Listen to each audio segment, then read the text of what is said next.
Do you hear that? Do you hear that? Do you hear any screeching in your ear right now? No? Makes sense, because that crowd is very silent today after the latest chapter of Chainsaw Man, and so let me give some clarity here. Basically, around summer of last year, July of 2024, there was a chapter of Chainsaw Man that came out, this chapter, to be exact, where Denji got a, very awkward handy, so to speak, in a dark alleyway by Yoru. And it was very clear from the chapter that Denji reciprocated. He kissed back, he was clearly into it, but upon me saying that, and other content creators saying that, or people on Twitter, Reddit, etc. saying that, we were effectively dragged through the mud and canceled for it, and got a lot of hate, basically. And that very crowd that was very hell-bent on saying that Denji was basically SA'd and all that type of stuff, is very silent today. And you wanna know why? This chapter of Chainsaw Man finally tackles that subject. Denji's like, wait a minute, which of you me off? Asa or Yoru? And literally, in this exact same page, she's like, would you like to find out? And then his instant response is, yes, please. And then she's like, okay, I'll do it if you eat your own hand. And literally, in the next few pages, you see Denji eating his own hand. You can take this however you want as a comedic gag or whatever, but it's very clear that Denji was into it, he liked it, he has had time to think about it, and yeah, Denji is a very sexually driven individual. I think that's been very apparent since the beginning of Chainsaw Man Part 1. It's insane to me that we still have this conversation like over 190 chapters deep within the story. It's so obvious that the people that got so upset with not just me, but so many people that were talking about this chapter or the previous chapters in a positive light really are insane. Legitimately insane. But anyways, I feel vindicated. I'm not gonna lie. Seeing this chapter and just seeing it basically confirm that I and some others were right, and that yes, Denji was fully into it and he reciprocated and he wants it to happen again and know who did it to him. I mean, look, I'm just going to say, I know for a fact there's going to be a lot of people that potentially are going to drop Chainsaw Man today because of this chapter. And you know what I say to that? Good. Good.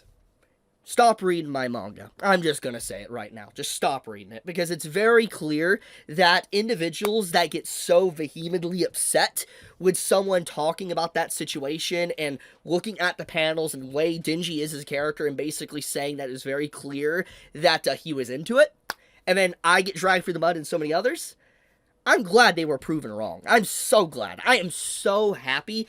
But obviously, I'm not here to just sit and gloat. I mean, I love that. It makes me happy. I'm not going to lie. I'm on cloud 9 thinking about just how happy this chapter makes me.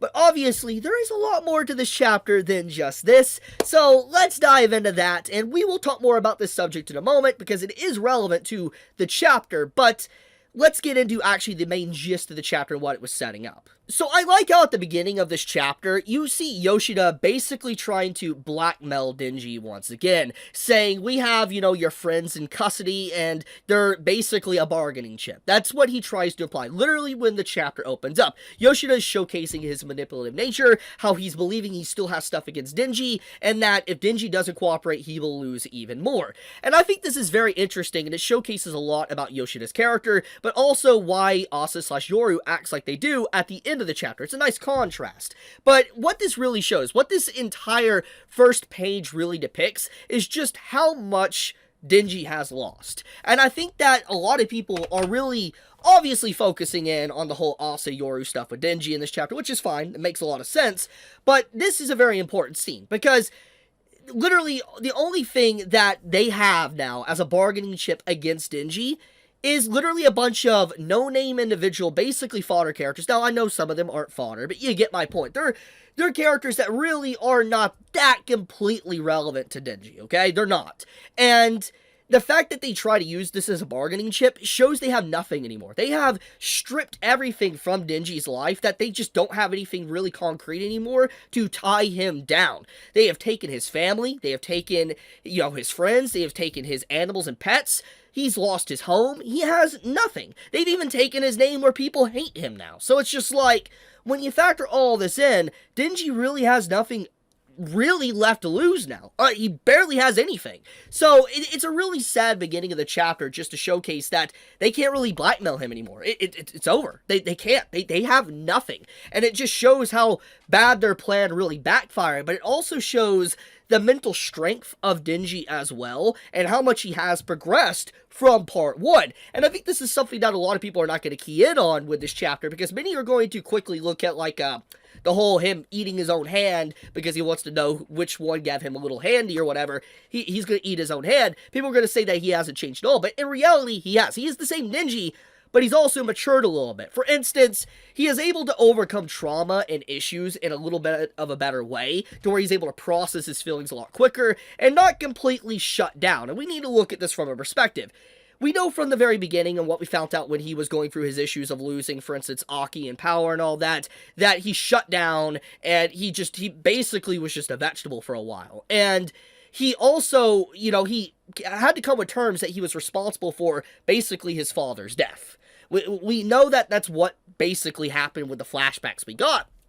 So because of this, we know that Denji has a lot of repressed emotional memories of death and losing family and stuff, and it took him a long time to accept that he lost, like, his original family, and then it took him a long time to accept that he lost Aki and power. But every time he had this trauma in his life, he overcame it quicker than before. And in this case, it's very clear that he's overcome the trauma of losing Nayuta and also losing, the dogs and the cat back to back. He's overcome it. It doesn't mean that he has forgotten it. It doesn't mean that he doesn't care about them, but he is able to process his feelings in a different way instead of total shutdown. And in this case, his processing of feelings is more or less just straight up, unadulterated anger. Like, this entire page right here is basically his retaliation of his feelings of just pure anger. And there's a lot to really take away from this page, so I guess let's segue into that. So Denji grabs the gun off the table and instantly click, click, click.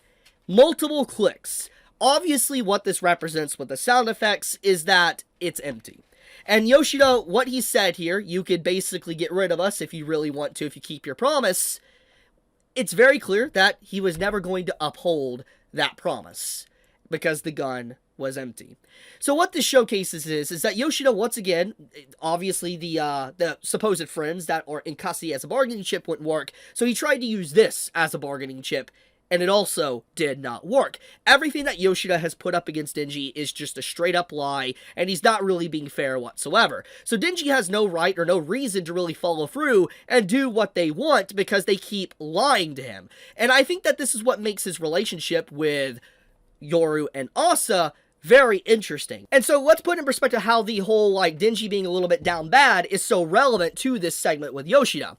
So basically, Yoshida as a character is very clear to be like Makima 2.0. Obviously, he's not the same character. There's different character traits, all that type of stuff. But what I'm trying to say is, in this arc, okay, or part 2 of Chainsaw Man, he's fundamentally a character that has been introduced and clearly been manipulating Denji since the very beginning, okay? He is not a good guy, by any means. Even if what he's trying to do might be trying to be just in a way, clearly what he's doing is very cruel to Denji, and it's messed up, okay? Just end the story.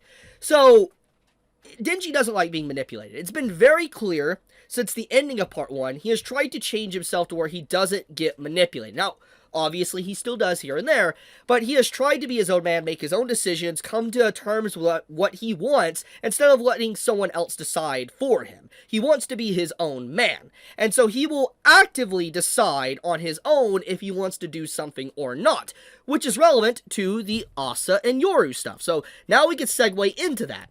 Basically, Denji wanting to know this situation is very important to his character development for one solid reason.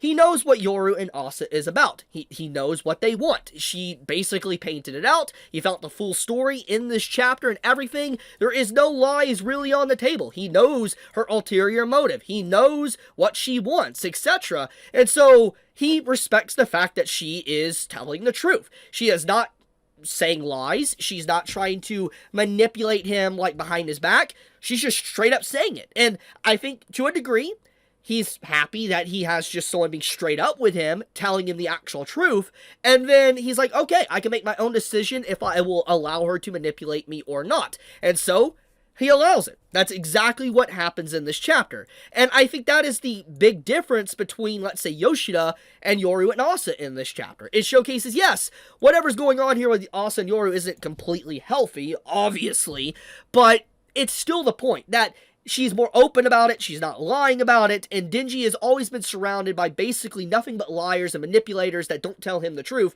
but this is the first person that has. So it's definitely a lot better than normal, okay? So what I'm saying is that it makes a lot of sense why Denji is siding with her, and I think that in the end, we also know for a fact that Yoru is a tsundere. We know this, or actually a yandere in a way, but she is 100% someone that is definitely head over heels for Denji. Like, we know she likes him. Like, okay, like, I don't need to probably reinstate this, but clearly I do when people were screeching at that one chapter. But basically, we know she has feelings because it was already stated that the emotions from Asa also leak into Yoru, and Yoru's feelings have, mixed with Asa. Their emotional chemistry is merging, okay? So we know that Yoru is having some feelings for Denji. We know this. And she's very confused about it. She doesn't know how to process it. And so she just, the way she processes it is very aggressive, how she processes any feelings she has towards Denji. And I think that she's just a yandere that doesn't really know how to do the right thing or say the right words because she's awkward as well. We have definitely seen this. So I think that overall, I don't think that Yoru and Asa is going to do anything to Denji. I really don't. I think more or less it's just she's going to say that because she just doesn't know what to really say.